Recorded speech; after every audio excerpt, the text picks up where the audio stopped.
Rekan Muda Katolik, hari ini tanggal 7 Juli 2020, saya akan melakukan pembicaraan singkat mengenai tugas saya pengantar teologi yang dibimbing oleh Romo Yuyun. Langsung saja ke pembicaraan pertama. Yang pertama, etimologi dari teologi. Teologi berasal dari dua kata. Yang pertama theos dan logos, yang berarti theos yaitu Tuhan dan logos adalah ilmu. Jadi, teologi adalah ilmu atau perbincangan untuk memperdalam Tuhan. Teologi memiliki dua kutub, yaitu kebenaran tentang kebenaran yang absolut, yaitu Tuhan itu sendiri. Lalu yang kedua adalah tempat di mana kebenaran itu disinggahi, yaitu manusia itu sendiri. Mengapa tempat keadaan itu sementara? Karena manusia tidak bisa melampaui waktu dan umur. Jadi, manusia tidak bisa memperdalam Allah secara sepenuhnya, karena Allah itu adalah hal yang mutlak dan abadi dan sempurna. Dan Allah itu adalah transenden atau di luar akal manusia. Jadi manusia hanya bisa memperdalam Allah melalui iman dari wahyu Allah itu sendiri. Yang kedua, jelaskan ilmu teologi sebagai ilmu iman. Iman berkembang menurut zaman dan dipengaruhi oleh lingkungan, budayaan, dan pribadi orang beriman. Iman yang diterima dari wahyu Allah dihidupi dengan cara yang berbeda oleh setiap orang.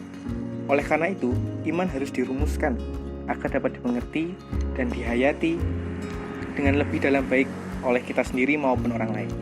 Maka diperlukan rasio dan ilmu pengetahuan untuk itu. Dari sinilah peran teologi itu muncul. Teologi didefinisikan sebagai pengetahuan adikodrati yang metodis atau dengan metode, sistematis, dengan urut, dan koheren dan sesuai tentang apa yang diimani sebagai wahyu Allah atau yang berkaitan dengan wahyu itu. Yang ketiga, jelaskan ilmu teologi sebagai ilmu kegerejaan. Gereja mengemban amanat Kristus untuk menyampaikan pesan keselamatan kepada semua orang. Penyampaian pesan dan pesan yang disampaikan haruslah benar. Teologi adalah studi tentang kebenaran iman dan terang wahyu ilahi.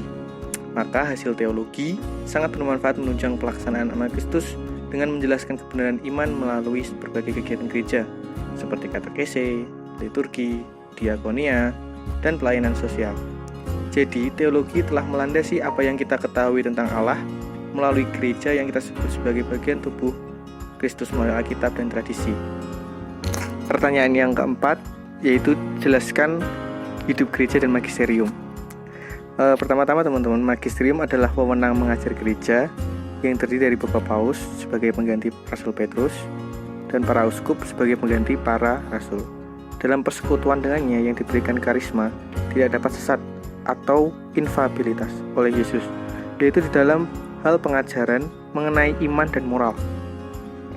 Maka kita ketahui bahwa sifat infabilitas ini tidak berlaku dalam segala hal, namun hanya dalam hal iman dan moral, yaitu pada saat mereka mengajarkan dengan tindakan definitif seperti yang tercantum dalam dogma dan doktrin resmi Gereja Katolik. Jadi teman-teman, magisterium adalah wewenang para paus untuk menafsirkan sabda, sehingga umat tidak memiliki doktrin yang berbeda-beda tentang sabda dan mempermudah iman para umat untuk mencari kebenaran yang mutlak. Lalu pertanyaan nomor 5 adalah jelaskan hidup gereja sebagai fenomena budaya sekaligus peristiwa sabda. Gereja sudah ada sejak para rasul dan merupakan warisan budaya sejak zaman dahulu melalui banyak tahun dan perubahan budaya yang terjadi. Gereja terus berkembang dan diperbarui oleh penyesuaian zaman. Gereja sebagai tanda dan sarana bagi Allah untuk melaksanakan karya penyelamatan kepada manusia. Gereja hadir untuk melaksanakan tugas perutusan yang telah diterima oleh para rasul dari Yesus. Tugas perutusan tersebut merupakan tugas untuk melanjutkan karya Yesus dalam mengatakan sabda Allah. Dengan demikian, gereja berperan untuk membawa umat semakin berkenan kepada Yesus dan tetap setia pada Yesus. Yang keenam, jelaskan kitab suci dan tradisi sebagai sumber-sumber teologi. Tradisi suci dan kitab suci tidak akan pernah bertentangan. Pengajaran para rasul seperti Allah Tritunggal, arti penyucian, keperawan Maria telah sangat jelas diajarkan melalui tradisi dan tidak bertentangan dengan kitab suci. Meskipun hal itu tidak disebutkan secara eksplisit atau secara langsung di dalam kitab suci. Janganlah kita lupa bahwa kitab suci sendiri mengajarkan kita agar mengikuti tradisi yang disampaikan kepada kita secara tertulis ataupun lisan. Oleh sebab itu, kitab suci dan tradisi disebut sebagai sumber teologi. Jadi teman-teman, tradisi-tradisi yang dibuat oleh para rasul itu tidak pernah tidak berdasar dari kitab suci. Walaupun secara langsung apa yang diajarkan atau dibuat tradisi oleh para rasul itu tidak dijelaskan langsung oleh kitab suci, melainkan bersumber pada kitab suci. Dan itu tradisi suci merupakan pengembangan iman dari para rasul. Yang ketujuh, jelaskan magisterium melayani kitab suci dan tradisi. Pertama-tama teman-teman, magisterium itu bertugas untuk menafsirkan secara otentik sabda Allah yang tertulis atau diturunkan yang kewibawaannya dilaksanakan dalam nama Yesus Kristus. Magisterium ini tidak berada di atas sabda Allah, melainkan melayaninya, supaya dapat diturunkan sesuai dengan yang seharusnya. Dengan demikian, oleh kuasa Roh Kudus, magisterium yang terdiri dari Bapak Paus dan para uskup pembantunya menjaga dan melindungi sabda Allah itu dari interpretasi yang salah. Interpretasi yang salah adalah pemahaman iman dari setiap umat yang berbeda-beda. Semisal setiap umat beriman memahami sabda itu sebagai suatu hal yang berbeda-beda. Ada yang memahami A, memahami B. Nah, magisterium itu bertugas supaya semua umat memiliki satu pendirian tentang sabda Allah. Yang ke-8, jelaskan tentang saksi-saksi tradisi. Tradisi adalah keyakinan atau kepercayaan nenek moyang baik sejak zaman kisah-kisah perjanjian lama atau hukum Taurat yang tidak pernah luntur atau sirna sampai sekarang, dan diteruskan oleh para nabi dan para rasul yang terdahulu, dan diperbarui oleh para rasul dalam perjanjian baru, yang disempurnakan dengan ajaran gereja sesuai dengan ajaran Yesus. Sehubungan dengan makna dan arti tradisi sebagai saksi-saksi diantaranya adalah tradisi yang telah diajarkan dalam hukum Taurat, seperti halnya persembahan Allah Yahweh, korban bakaran, tradisi penyembahan pada patung-patung, tradisi Paskah Yahudi, dan lain-lain. Yang ke-9, jelaskan bahwasannya gereja itu satu, kudus, katolik, apostolik, dan ekumenis. Yang pertama, gereja itu satu.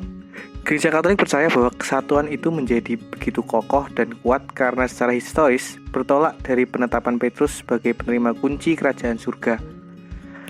Setelah Petrus menyatakan pengakuannya bahwa Yesus adalah Mesias, anak Allah yang hidup, maka Yesus pun itu menyatakan akan mendirikan jemaatnya di atas batu karang yang alam maut tidak akan menguasainya. Yang kedua, gereja itu kudus.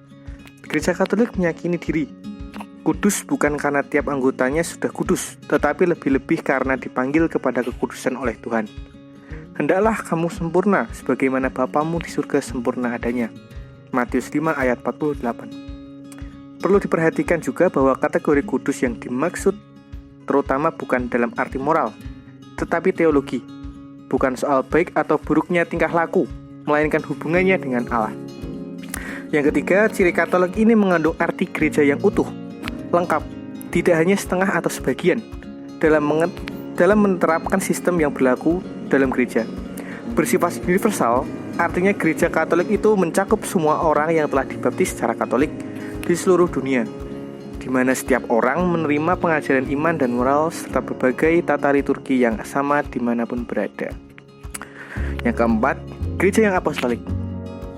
Dengan ciri ini mau ditegaskan adanya kesadaran bahwa gereja dibangun atas dasar para rasul dan para nabi, dengan Kristus Yesus sebagai batu penjuru.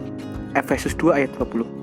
Gereja Katolik mementingkan hubungan historis turun-temurun antara para rasul dan pengganti mereka, yaitu para uskup. Yang terakhir adalah ekumenis. Dengan gereja-gereja Anglikan, Ortodoks, dan Protestan menunjukkan semakin dirasakannya kebutuhan membangun kesatuan dalam penghayatan iman dan kerjasama sebagai murid-murid Kristus. Yang terakhir, jelaskan rumusan iman aku percaya. Pengakuan iman merupakan pernyataan atau pengakuan iman yang merumuskan ajaran Katolik kepada setiap orang yang telah dibaptis. Berikut akan saya bacakan pengakuan iman orang Katolik yang ada dalam doa aku percaya.